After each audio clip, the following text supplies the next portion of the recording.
Kennedy, do solemnly swear. I, John Fitzgerald Kennedy, do solemnly swear. That you will faithfully execute the office of President of the United States. That I will faithfully execute the office of President of the United States. And will, to the best of your ability. And will, to the best of my ability. Preserve, protect, and defend the Constitution of the United States. Preserve, protect, and defend the Constitution of the United States. So help you God. So help me God.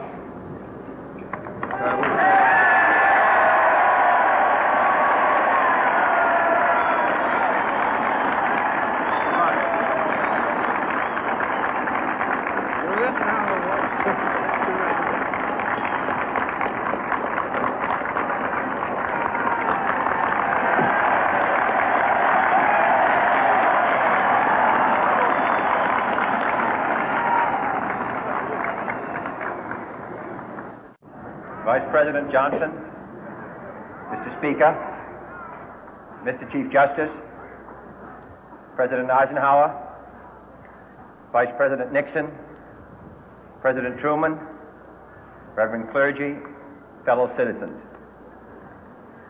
We observe today not a victory of party, but a celebration of freedom, symbolizing an end as well as a beginning, signifying renewal as well as change.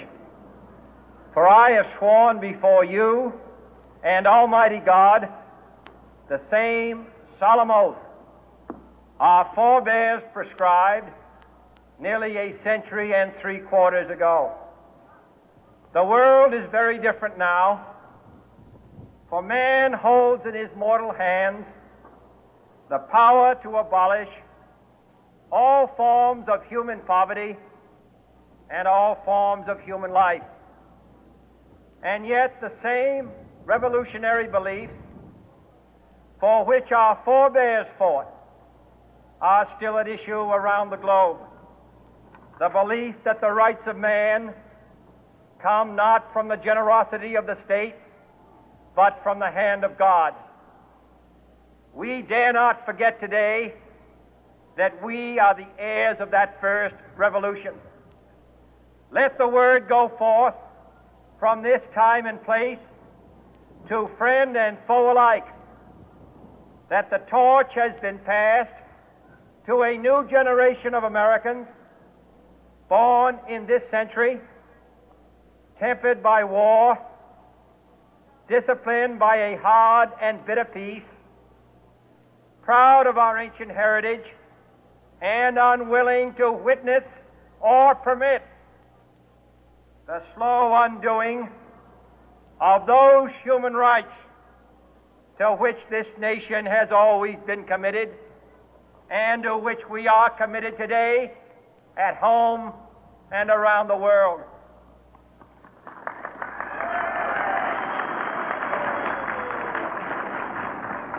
Let every nation know, whether it wishes us well or ill, that we shall pay any price, bear any burden, meet any hardship, support any friend, oppose any foe to assure the survival and the success of liberty.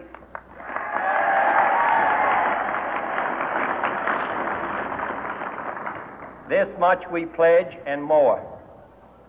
To those old allies whose cultural and spiritual origins we share, we pledge the loyalty of faithful friends.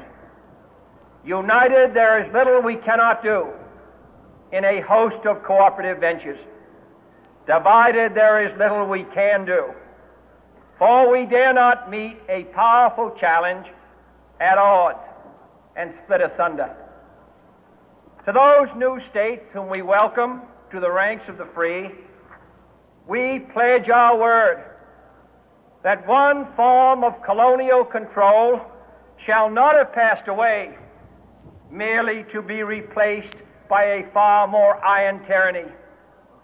We shall not always expect to find them supporting our view, but we shall always hope to find them strongly supporting their own freedom and to remember that in the past, those who foolishly sought power by riding the back of the tiger ended up inside.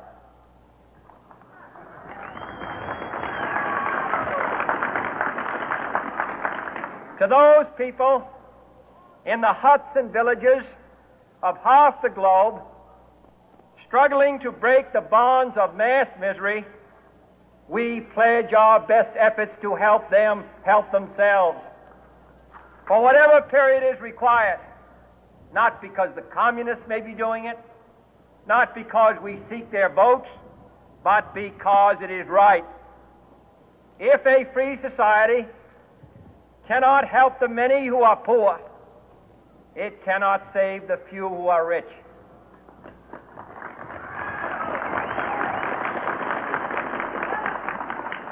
To our sister republics south of our border, we offer a special pledge to convert our good words into good deeds, in a new alliance for progress, to assist free men and free governments in casting off the chains of poverty. But this peaceful revolution of hope cannot become the prey of hostile powers. Let all our neighbors know that we shall join with them to oppose aggression or subversion anywhere in the Americas. And let every other power know that this hemisphere intends to remain the master of its own house.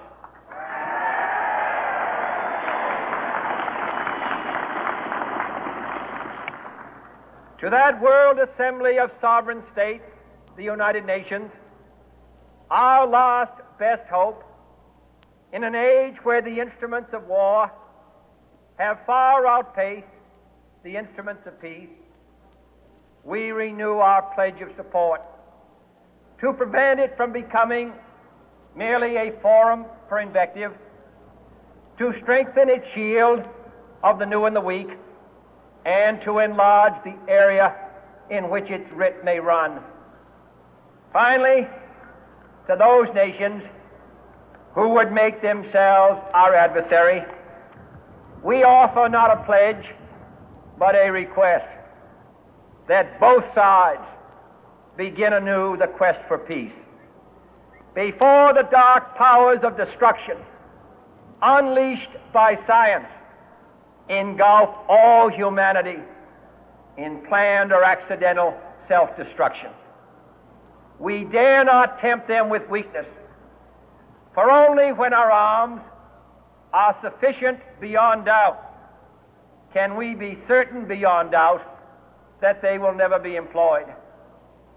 But neither can two great and powerful groups of nations take comfort from our present course, both sides overburdened by the cost of modern weapons, both rightly alarmed by the steady spread of the deadly atom, yet both racing to alter that uncertain balance of terror that stays the hand of mankind's final war. So let us begin anew, remembering on both sides that civility is not a sign of weakness, and sincerity is always subject to proof. Let us never negotiate out of fear, but let us never fear to negotiate.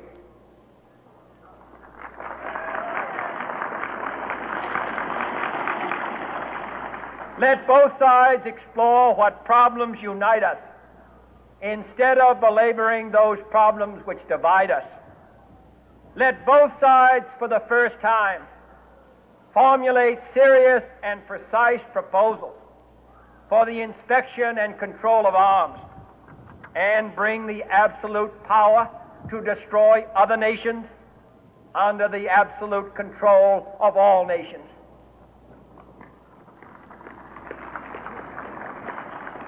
Let both sides seek to invoke the wonders of science instead of its terrors. Together, let us explore the stars, conquer the deserts, eradicate disease, tap the ocean depth, and encourage the arts and commerce. Let both sides unite to heed in all corners of the earth the command of Isaiah to undo the heavy burden and let the oppressed go free.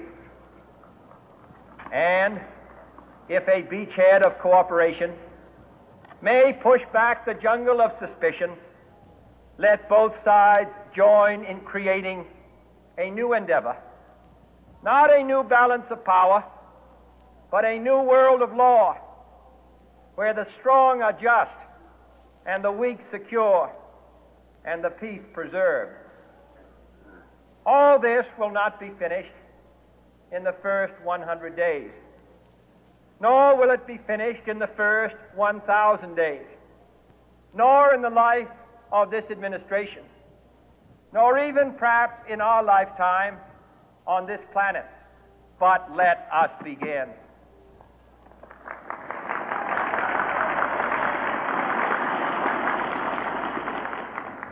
In your hands, my fellow citizens, more than mine, will rest the final success or failure of our course. Since this country was founded, each generation of Americans has been summoned to give testimony to its national loyalty. The graves of young Americans who answered the call to service surround the globe.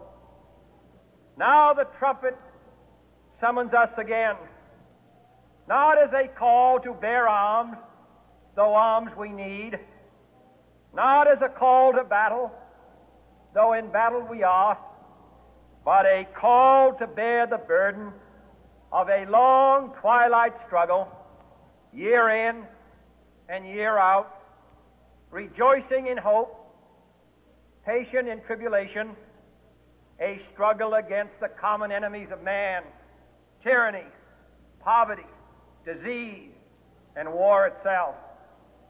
Can we forge against these enemies a grand and global alliance, north and south, east and west, that can assure a more fruitful life for all mankind?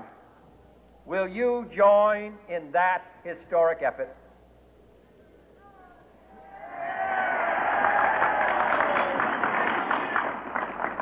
In the long history of the world, only a few generations have been granted the role of defending freedom in its hour of maximum danger. I do not shrink from this responsibility. I welcome it.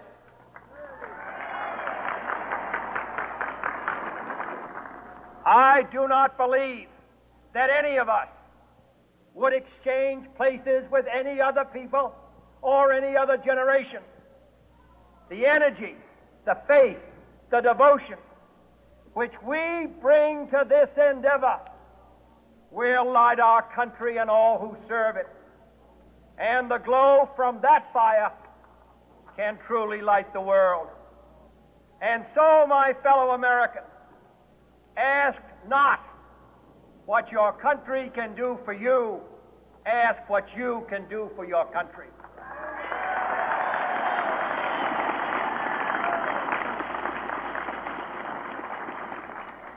My fellow citizens of the world, ask not what America will do for you, but what together we can do for the freedom of man.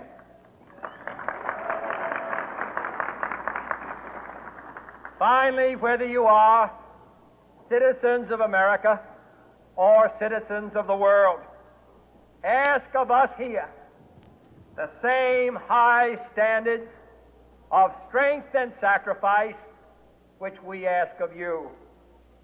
With a good conscience, our only sure reward, with history the final judge of our deeds, let us go forth to lead the land we love, asking His blessing and His help, but knowing that here on earth God's work must truly be our own.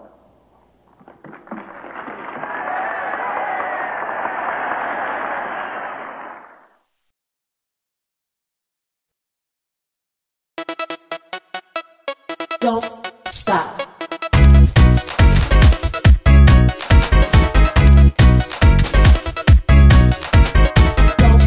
stop. Don't stop. Don't stop. Don't stop. Don't stop. Don't stop. Don't.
Don't stop.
stop.